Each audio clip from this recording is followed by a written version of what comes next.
This story took place during the infamous encirclement of our troops near Vyazma, when tens of thousands of soldiers and commanders were in the cauldron. One of the encircled units, as it turned out, was able to reach its own, completely openly and without concealment. Moreover, the Germans did not even suspect anything, and the reason was simple enough. After joining of the Baltic republics to the USSR, the newly created armed forces were provided from what they inherited. Thus, Latvian military formations had the imported equipment, Krupp trucks and Henschel tractors. Also, the military overalls of the troops differed from the Soviet model and were more similar to the German overalls. It should be added that Latvian military helmets were German of the 1916 model, the so-called Stahlhelm helmets, which are known for their horns on the sides.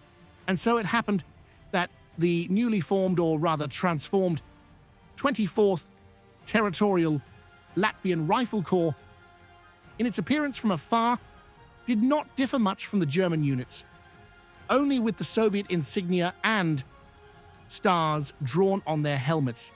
This later saved the life of the 11th Separate Anti-Aircraft Artillery Division of the Corps.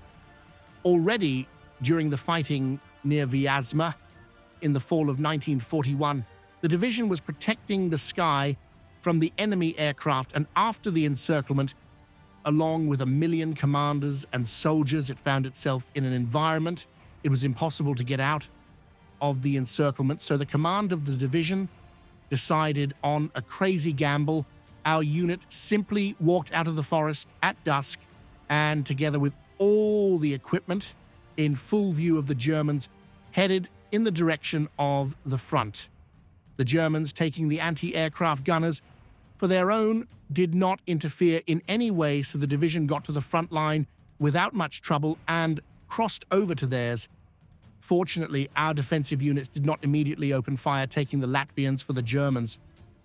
Later, the division became a part of the 130th Latvian Rifle Corps,